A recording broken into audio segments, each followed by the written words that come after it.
Yeah, good afternoon, everybody. Welcome to the MERLIN webinar.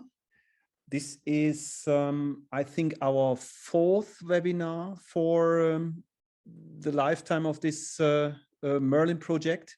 And my name is Sebastian Birk, and today I am your moderator because Jan is not available today, but he will be back the next time. And today we have a very special guest invited. It is Peter Torkler, and Peter will talk about rewilding the Odra Delta. Just a few words of information about Peter. Peter is born in Poland and raised in Germany, and he is a trained geographer. He studied in Berlin. And Peter is active since the mid-1990s, engaged with the Polish NGO community, while he was working for many, many years for WWF in Germany. And today, Peter is the team leader Poland of the Rewilding Oder Delta. And he's also the managing director of Rewilding the Oder Delta. And he has prepared a presentation to address what is the nature of rewilding and what is this project generally about. So these are my few introductory lines, and now I very much welcome Peter to give us the talk on rewilding Oder Delta. Yes, hello everybody, and thank you very much for inviting me. Indeed, well, it's rather special for me to be here, as I met Jan Senjimir, I think 20 years ago, when I started to work on my first project with WWF, and I was very interested in the freshwater work. But since then, for many years, I was working with WWF on nature conservation legislation, a lot of lobbying in Brussels about making EU funding more sustainable.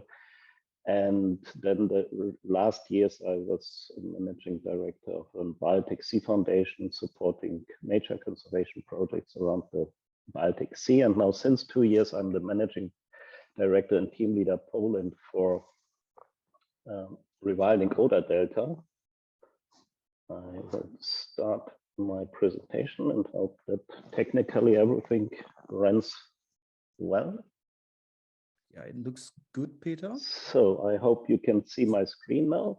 Yes. I was asked to give you a short insight about Rewilding Oder Delta's work. We're a small association just founded 2 years ago, but we are operating within the bigger framework of rewilding, of the rewilding idea. That's why I tell you a few words about what is Rewilding Europe, the Oda Delta, and a few activities that we have started or that we understand as the idea of bringing more wilder rivers into and making the rivers wider in our landscape.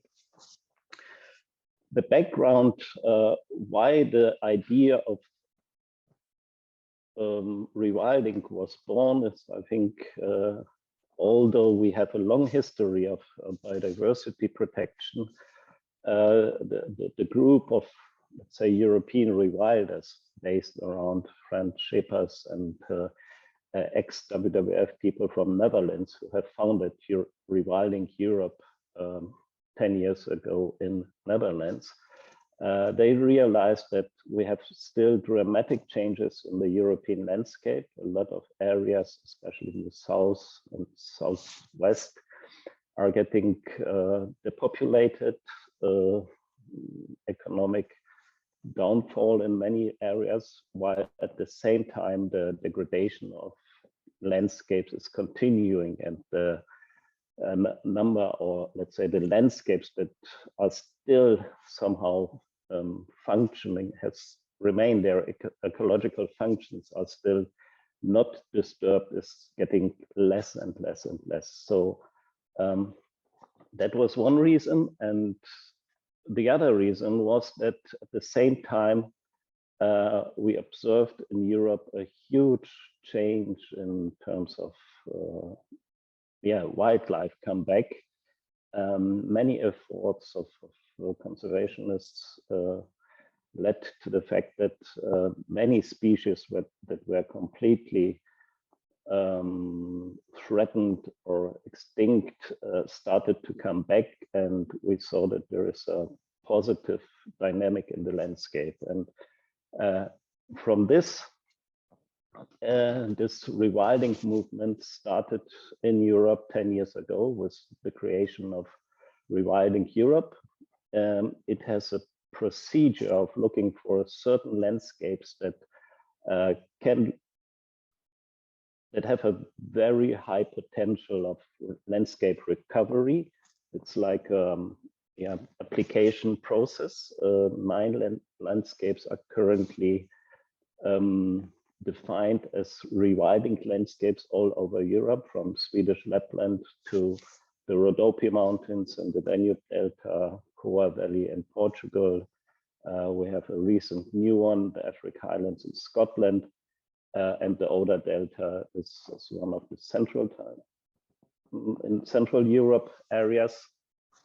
We have just realized that all over these 9 landscapes and the central office in Nijmegen in the Netherlands, we have already a team of around 160 people, and that our work outside of the landscapes, the 9 landscapes, is also expanding, as we have the so-called European Rewilding Network with 77 members in 27 countries, which means it's an open movement. So we are not only looking into the areas that are, of course, our core field to show how rewilding works and what rewilding can do in a landscape context, but we are also working with any initiative that is willing and interested in joining our rewilding experiences, and we share the knowledge across whole over Europe. And the big goals, or let's say the key objectives of rewilding, we have currently established a new strategic framework for the whole work of the Rewilding Europe initiative. Is divided in 2 major parts. One key is to allow wilder nature with functional ecosystems, which means this is basically the landscape approach, where we look also into the many activities are related to the restoration of ecosystems, where rivers are a central part of it, and the wildlife comeback, which looks into the role of big of herbivores, the whole circle of life between predators, scavengers, and grazing animals. In many parts of the world, or in Europe, this comeback is linked to reintroduction. But for example, the Oda Delta is a bit different, because we are here still at the center of a migration route between east and west. So that means elks, wolves, bison, they are coming by themselves to our area, which makes it really unique. We are not creating artificial reintroduction, but we still have the corridors, and corridors are the main elements that are important to connect bigger landscape. So this is under this aspect of wilder nature. The idea of rewilding is to make more space for wild nature and natural processes, to be compared to traditional nature conservation, where we have a certain habitat or a certain species that we are going to protect and make sure that our nature reserve is developed and managed in a way that it's this setting of plants, of animals is there. Rewilding looks more into the dynamics of the landscape and the dynamics of the natural processes. We do not define the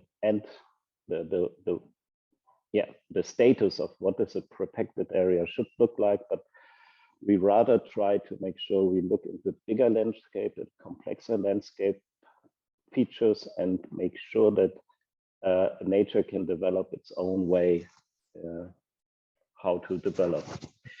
Of course, rewilding is sometimes it is a gradient if we go towards wilderness or wildness, but it's not always possible, because especially in Europe, we are living here in anthropogenic created and shaped landscapes.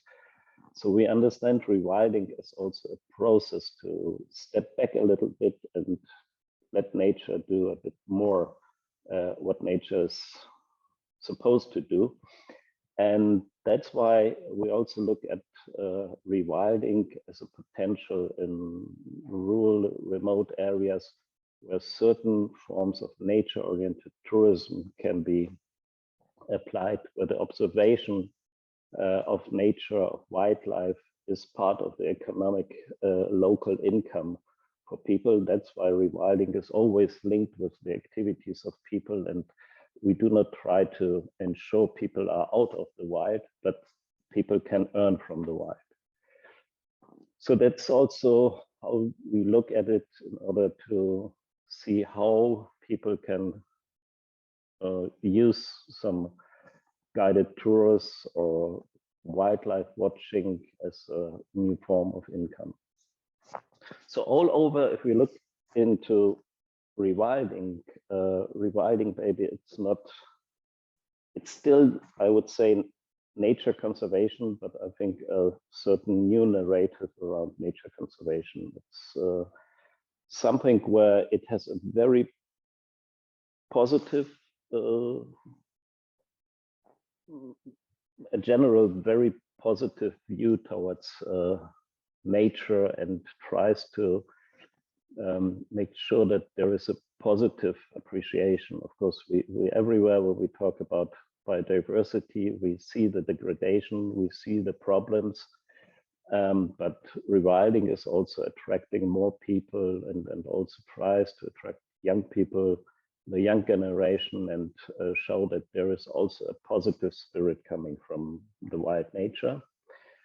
To look into the natural processes, to really look for biodiversity as a complex dynamic process which can guide itself. Where we also learn from the past in terms of, especially when it comes to certain management practices and the communication with land users and stakeholders in the area.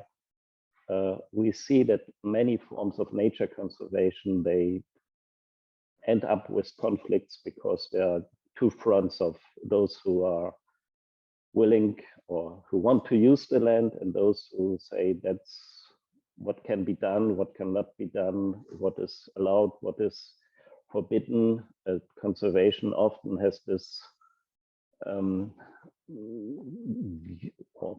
if conservation comes into the game, there's always this argument, well, we will not be able to do our business anymore, we will be thrown out of our landscape. And I think rewilding is also to be a bit more relaxed about it, and try to align the needs of land use and wild nature. And it's also something that looks into the future, especially when it comes to water and wetlands. I think the topic, and that's what we realized after 10 years, the new Rewilding Europe strategy shows that the climate topic is becoming more and more important. It has not been in there at the beginning, but in our new strategy, it's quite clear that we need to look for alternative uses to the perverse subsidy system that we have. And I think climate, letting especially wetlands remain wet or become wet again, can be only competitive if we find models that are competitive to the agricultural subsidies. So it's a new challenge that we see, but I think with letting more water into the areas and stepping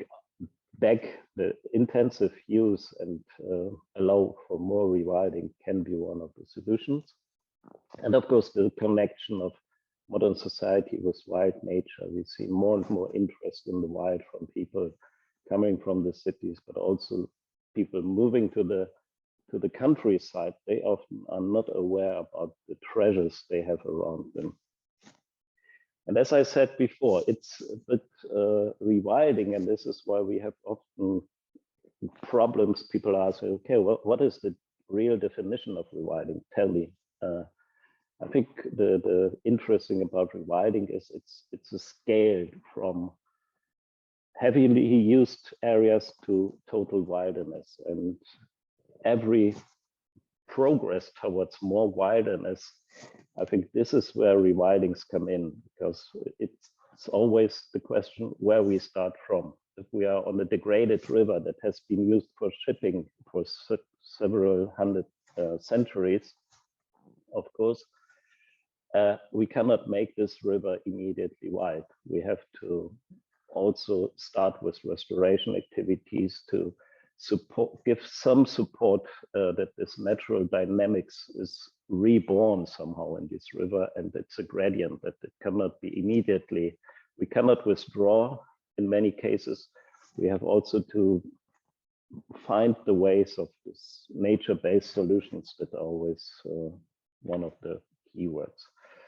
So let me move now to the Oder Delta. The Oder Delta, it's not a scientific name for the area where we work. It is more the Odra Lagoon in the southwest Baltic Sea on the border between Germany and Poland, split by the Odra River. And our project area is in principle well visualized here, because all the green and blue spots characterize this typical mosaic landscape of a big forest complex, some small rivers with big floodplain areas, peatlands, and open grassland areas. So this is the center of our work and our interest, to make sure that this still undisturbed and yes, well-connected area in terms of ecological corridors, opening it up to the east and leading to the west, where we have seen especially all the migration of wolves from eastern to Germany. That's the interesting border between Germany and Poland, and that's why we have chosen the Oda Delta as one of our project, as a project area. This is why it has been also accepted as a rewilding area, because although it's connected in the south to Szczecin and not far from Berlin, huge agglomerations, and in the north we have huge tourism destinations of the Baltic Sea coast tourism. We have here an area that is has a very low population density, huge complex, not disturbed areas, little infrastructures, so ideal conditions to act as a stepping stone for wild animals. Yeah, when we started to work in the Oda Delta, it is also nearly 10 years ago that the group of few enthusiast conservationists started to think about the future of this area, and it was said we need to qualify as a rewilding area, because our area is a clear habitat that can host all the relevant European species that are so rare nowadays. So that's why the group of the small team of these people, when they started to think about rewilding, created this name of the Big Seven: the elk, bison, wolf, sturgeon, beaver, and seagull. These are all animals that have still good habitat conditions in our area, and they are present or potentially present in this area, or just close to the border and migrate into this area. So that is when this partnership started. In 2015, Rewilding Oder Delta became one of the, then it was the 8th rewilding area across Europe. And it was 3 years ago in 2019 when the team of volunteers that started and different organizations that were engaged in bringing this rewilding idea into this region decided, if we want to continue to work here, we need our own association and to establish an own entity that is located here in the area and can continue the work. So there were certain activities of wetland and river restoration, especially through the NABU Foundation. There was a big wetland created of over 1,000 hectares that is built our first partnership. As I said, the big, huge connected areas are immense important for the migration of rare and animals. And due to the fact that there was a group of very enthusiastic and active people, we were very successful in fundraising. That's why our entity was funded in 2019. And in the last 2 years, we started from 1 person employed to now more than, I think we have currently 4 full-time equivalents and 10 people working for us with several bigger projects in several areas. But the point is that, of course, although rewilding is more about the positive drive and the positive, let's say, marketing of biodiversity, we are operating in an area that has huge economic pressure, and still we have to fight against a lot of destructive infrastructure developments, starting from the river channelization of the Odra River. We are operating in not highly urbanized or populated areas, which means empty areas are very attractive for wind farms or chicken farm developments. And being squeezed between the Baltic coast and the big city, we have enormous pressure that everything that is destructive or what people do not want to have in their backyard is being moved to areas where nobody is living. But of course, we don't have yet the awareness that, of course, we have other guys living there who also need some respect, and have only left a few farms. If you remember the first picture of the land degradation, we see that the number of places where wildlife can roam and where wildlife and natural processes still can be maintained is getting less and less. And of course, these are topics that, although we work towards rewilding, we are confronted with this, and we have to deal with this, of course. So the main objectives we work on in Rewilding Oder Delta is of course the lagoon as a very important habitat for wish water birds, but of course more and more pollution problems are coming up. Rivers are very important, rivers and wetlands, where of course we have the big Odra River, but what is nice, we have several smaller rivers on the German and on the Polish side, with huge wetlands complex, often drained for agriculture, but still in many cases, still in quite natural conditions, where we can show off very well how natural river dynamics can function and how important that they are, especially also when it comes to wildlife comeback, because these rivers running into the lagoon are very important corridors as well. And of course, we are also trying to show that although it's a not densely populated area, that tourism, nature tourism, can bring in very interesting economic opportunities. Our work is mainly focused on several rivers that have small size. They are like 130, 150 kilometers long with 2,000 square kilometers of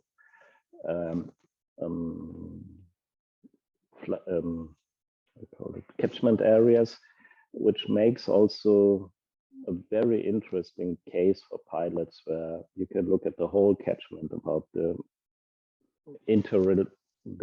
different influences of draining, wrong management, etc., how this impacts the water conditions. So on the German side, we have the Peene, Uecker, and Randow rivers.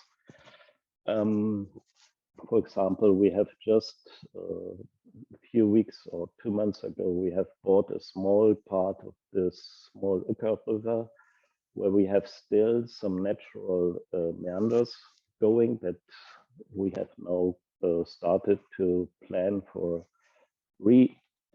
restoration of the old natural river dynamics. So we are in talks with some farmers on the drained Randow River, where land users are open to bring back the river from the channeled part back to its natural riverbed, and where we have the opportunity to start rewetting bigger areas of the floodplains.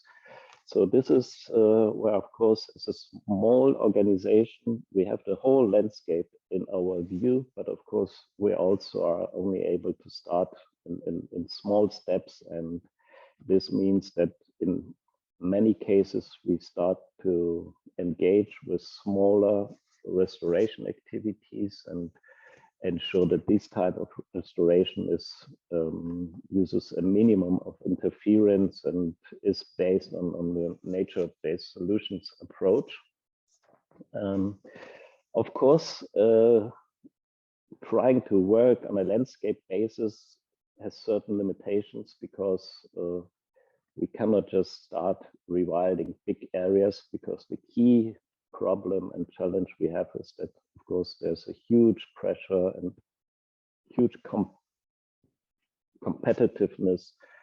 competition about land access. And every time we face, let's say, potential wetland areas, we see that with the current subsidy system, it's hardly possible to get access to the land, or to convince farmers to change the land use practices, because it's simply the current models seem not to be really competitive if we look at the EU subsidies that are paid. So that's why we, together with the Rewilding Europe team, we have just started to try to find calculations for ideas like carbon or rewilding credits, which are, of course, sometimes difficult, because especially the carbon offsetting became a business model that is not always looking on the biodiversity aspects in this area. And we are trying to look at in a more combined factor to link carbon and nature conservation aspects into one topic. Another topic is what we started is to address the climate change and water stress in forest areas. Here we started collaboration with the Polish regional forest department in Puszczak, where they realized the forest department asked us to make an inventory of all potential wetlands in the forest areas where they could exclude forestry in change of bringing more water into the landscape. So it's a good win-win situation. The forests are realizing that the pressure from drought and climate change effects are affecting the forestry more and more. So they have we found a joint interest in bringing more water into the landscape. And we have one Ina River chosen for pilot action that we are now starting to implement to reconnect the river that was channelized for many years to adapt it to shipping, but since the Second World War, the use has changed, but still we have a disturbed morphology of the riverbed, and therefore there's no real connection between the river and its former floodplains. So we start now to apply some pilot projects where we make some gravel beds, gravel riffles to rise the bottom of the river and reconnect it with the floodplain, but also to expand the protected area network and channelize tourism pressure that, of course, attracts in a river like this, not far from the city. Also attracts a lot of canoeing, angling, and other tourism forms that are maybe not too good if they are too intensive in this area. So this is just the Ina River that I have mentioned, and what I mentioned before. I think what is very attractive that we have here a river of 130 kilometers. You can even see it here running partly through the forested areas, but including huge wetland areas, more than 600 hectare floodplains, and a reasonable catchment of 2,000 square kilometers, where we think that for us as a small entity, it's a nice model case where you can look at the whole river system and the catchment and start gradually to apply some restoration activities, observe the changes, and bring more natural dynamics on a quite controlled and not too big dimension in terms of the landscape. Yeah, so this is my short, big picture that I hope I could give you a few insights about what rewilding is in total, what we try to do as a concrete pilot on the ground. Of course, we are, as an entity, we are now operating since 2 and 3 years. It means that many things are still in the starting phase, but of course we build on a lot of experience from our partners, friends, and it's not that we step in and start to know everything better, but we build a lot on the local knowledge, the local NGOs working there. We try to connect, especially German and Polish NGOs, because this is also something that is very challenging, still challenging in border areas, and that's why we hope that we can make this Oder Delta area wilder and more connected, not only for nature, but also the people. So thank you very much. And I'm happy to answer your questions or continue discussing. Thank you very much, Peter, for this very interesting talk. Well, I have quite some questions that popped up in my mind, but of course, for all of you listening to that, please use the chat function to formulate some questions that Peter can answer you. Peter, if you can unshare your screen, then we can see each other better. And I can maybe have a first look before I go into asking the questions of Leah02, which he or she has posted 2 questions here. I would like to ask a very general question.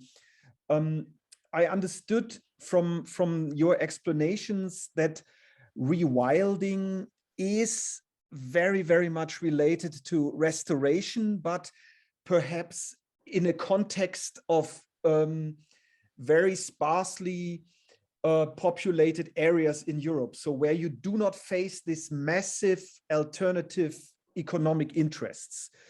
Would you agree to this brief definition, and do you see that, or maybe more a critical question, why is this new term rewilding then necessary if we just can subsume it under restoration?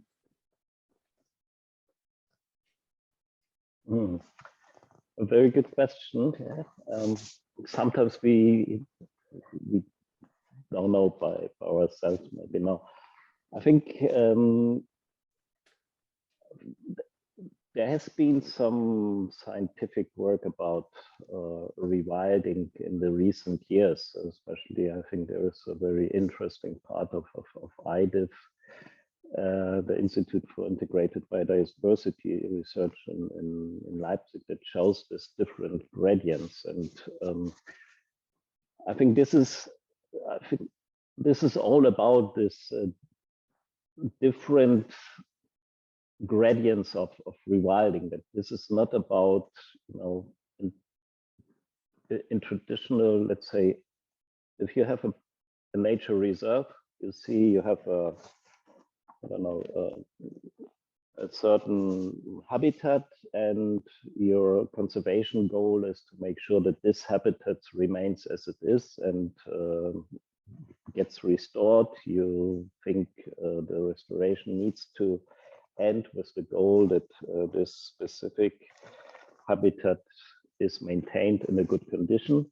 And I think rewilding is more, of course, if we have a degraded river, we need to sometimes apply restoration activities, but I think they are not aimed at having a riparian forest in this state. It's more to really make sure that the river can start to function in a more natural way, that this dynamic starts to be a kind of recovery process. So it's not that we aim at a certain final stage, but we say, okay, if we have a river that has been used as a shipping channel for several centuries, and we know that the riverbed is now so deepened that the processes are not working anymore because it's too deep, it's flowing too fast off, it's taking water from the floodplains. So what can we do if we raise the bottom of the riverbed, and then we can see if this natural dynamics starts again? That means that rising the bottom will maybe change the sedimentation processes, and we then rather observe what happens to it. Is it enough? Of course, this is this difficulty. So we often, especially the more we are in Central Europe, the areas are so degraded that if you just leave the area by itself, you probably do not have the seed potential anymore. So that's why it's a certain, I think the restoration is in principle the tool to allow for a more dynamic development that we would call then rewilding. Yeah, thank you. So it's something you really get out of a constant management of the system, and allow it to develop in a wild way, so to say. Yeah. Then, well, we have now, I know it is Linnea from Sweden asking these questions about the carbon credits. So please tell us more about how carbon credits are used and whether it is successful. And she's also asking, what is rewilding credits? So that's, yeah, I try to answer it because it's not my special topic at the moment, but we have been looking, especially in our area, we have been looking last year into it because the Oda Delta especially holds, I think, within our 450,000 hectares, we have around 80,000 hectare peatland or peat-related soils in the area. And we know also, especially from the German side, where the Greifswald-Meyer Center is doing a lot of interesting studies about the German Mecklenburg-Vorpommern area, that huge carbon emissions are coming out of degraded organic soils used for agriculture or mainly for grazing as well, the draining of and degrading of peatlands. So what we have just explored last year is how can we, could be the financial model to use carbon offsetting as a part of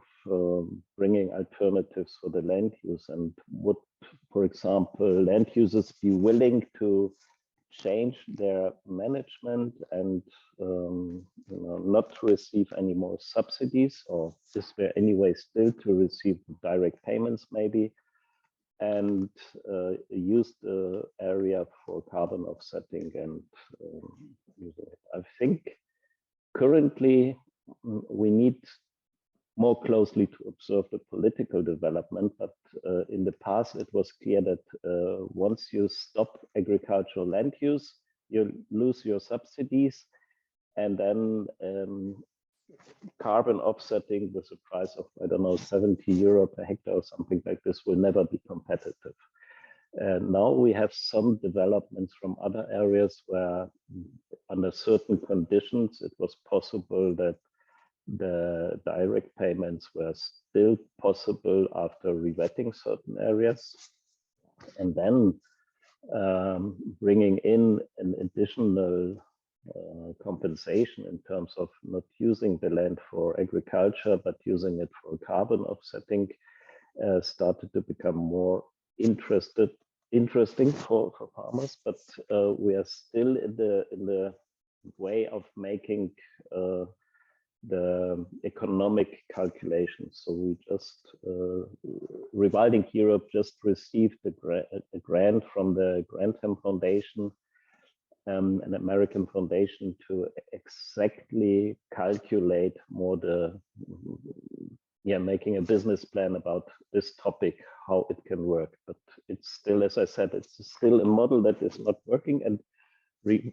then we have under the whole carbon system, we have a lot of, it's still the problem whether the governments are already accounting for certain carbon offsetting on their national of this emission trading platform. So rewilding credits are aimed to be something that is also bringing in the value of biodiversity or the biodiversity effects in this. And this would be based more on a voluntary basis in terms of many companies are keen to compensate more for their business activities. So all this, what we know under E3G, so environment, sustainable governance approaches of companies. So this is something that could be an idea where this access to land in terms of using it for biodiversity could work, but we are also we are still on the level to calculate this, and I'm honest, it's still something where we are of course aware about the problems of greenwashing and these topics. So it's a very sensitive topic. I think it's not something where we just run into it and well, it's another income. We have very serious debates about this, whether this is a real, if it has a real future, or is it something that is just another step towards what we know under sustainability and all this greenwashing elements. We have to be very careful about it. Yeah, very interesting. So you are somehow at the front line of these new innovative approaches, no? To bring more green economy into play. Something we could talk about for ages. I'm probably, yeah. But we have another question by Astrid. She is interested whether within this rewilding community, earning for a living is increasing. So Peter, we learned that you are now fully employed by this activity. And is that something that you can observe across Europe or maybe even worldwide, that it is allowing to have a full position in such kind of activities? Well, I think it's running an NGO it's always a question of good fundraising as well. But of course, not only fundraising just for the sake of fundraising, but of course you need to deliver at one stage. And we have a very interesting situation because I'm supposed to be the team leader for Poland, and I was employed especially because of this reason. It's quite easy to fundraise on the German side. We have a lot of state funding for nature conservation. We have a lot of private foundations, entities sponsoring. So I think the access to money is not that difficult. But of course, on the Polish side, it's simply we have EU funding, but we have more and more difficulties for NGOs to access funding, especially with the current government in Poland. So it's that's why we try to make sure that our operations are leveled between Germany and Poland, and this is definitely a bigger challenge.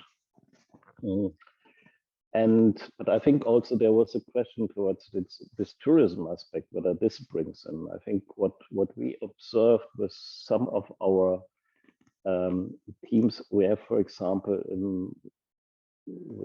in some areas, we support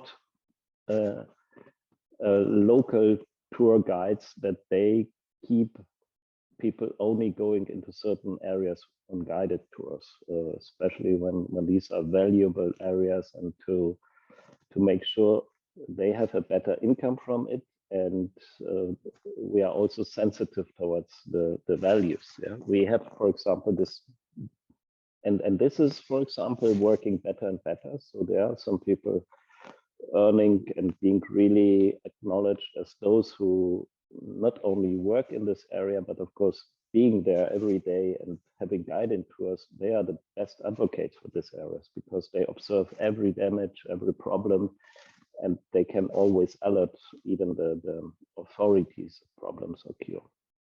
And also on the Polish side, one of our partners that started this rewilding idea, she became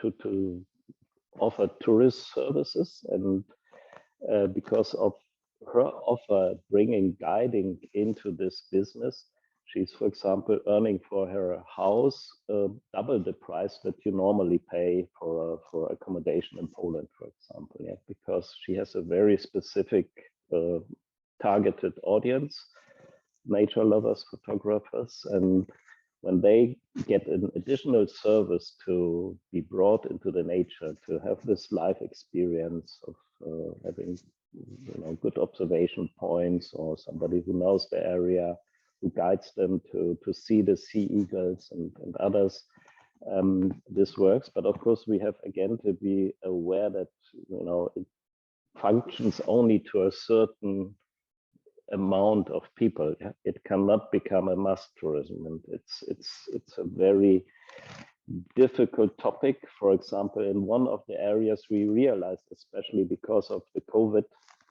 situation in the last 2 years, more and more people realized that, well, we cannot travel to Africa, so let's go to northeastern Germany. And suddenly some areas that were not really attractive to many people were overrun. Yeah?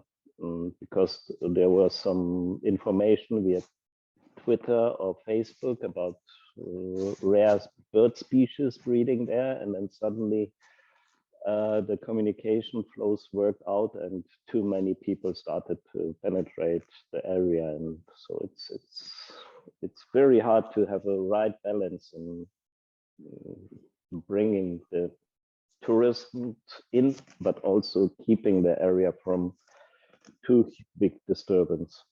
Yeah, maybe this is the permanent dilemma we have to face when we say, okay, on the one hand, growth and even green growth is necessary, but on the other hand, we need to keep extensive in a way and not bring an intensive but also income rich condition into the play. That's I think one of the major problems we always have to face in this area anyway. So maybe as a last comment from Keith from Scotland, saying that well, he knows that in Scotland it's rewilding mostly concentrating on those areas, privately owned areas where people have just the money and do not rely on alternative use to yeah, get a rewilding into the system, while mostly, of course, landowners very much rely on land use practices that provide the best income here. And this is, well, you were already addressing, Peter, one of the problems is the incentives for land use, for agricultural land use. And this is, of course, against any rewilding activities. And well, this I understood this was more of a comment. And maybe just to close this session, if you were to be asked, what are the two main wishes to be fulfilled from your side regarding, you know, the next future in Europe for such kind of projects and for nature in Europe in general? What were the two main aspects that you would like to have changed? I think what is extremely interesting maybe, and where I see that there must be a change coming, when we look in our area, we have huge areas that are drained along the rivers just to maintain low water levels and to take the water away from the grassland. And we are creating polders that need to be pumped for a huge amount of money. And we have more often on the German side, we have a situation that the landowners are forced to pay for this draining. And we have just been speaking to one of the landowners, and he was saying, look, it's completely strange, yeah? I'm forced to drain my land, pay for it, while I know that this is creating CO2 emissions. So how can this system work that we want to fight against climate change, and at the same time, when I have grassland along the river that is degraded peatland because of a pumping system that is just made up to keep a few hectares of grazing land that are not even often not even used because they are just mowed because of the subsidies. At the same time, I'm raising the CO2 emissions, so something doesn't really work here properly. So I think my hope is really that there will be a change in looking into this area, so especially along many rivers. So they just function because they are drained, they are, you know, straightened, and it's a system of waterworks that is just keeping the system running without really, I don't think it does not have an economic future because it only works because of the subsidies. So I think if we want to be serious about climate change, I think this has to be stopped somehow. And I hope that the economic calculation will tell very soon the truth. Of course, in Germany, we start to have areas where water authorities realize this, and they really think if the restoration of dikes for millions of euro for land that is worth maybe half of it really makes sense. But in Poland, for example, where we have thousands of hectares of grasslands, and the state is still paying for these systems, you know, it's taken out of different pockets. So there is this link to the direct economic loss is not there. It's something that the state is doing, and it's not considered as an economic loss as it is. So I think this is my big hope that this will turn. Yeah, the second is, I think, I've been working for 20 years in nature conservation, and I was also thinking, okay, what is the interesting about rewilding?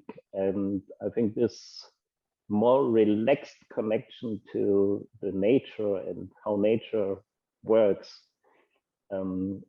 What I see in the last 2 years, it attracts a lot of young people. It's still something that people find attractive. It's something, maybe it's not 100% new if you are in this business, but somehow the idea, the spirit behind it is new. So I hope that the rewilding can be a push for the whole nature conservation community, and not this typical, putting it, you will save nature, so you are stopping economic development and we're the good land users. I think it is still in a way that it is not put into this box, and I think that's a huge chance for more dialogue in this topic, and brings chances to fight for some issues and things that was not so easy over the last decades when it came to nature conservation on political level. Yeah. Wow, very interesting, Peter. Thank you very much. So our time is over now, and we need to close the webinar. But Peter, if you have another 5 minutes, maybe we can meet afterwards, just for a brief exchange. And for the rest, I thank you very much, and see you next month. It will be the 3rd of May, which is a Tuesday, unusually, where we have Kerry Whalen talking about monitoring and evaluation of nature-based solutions, thinking outside the box. So hope to see you in 1 month's time, and I say goodbye for now. Okay, thanks a lot. Goodbye.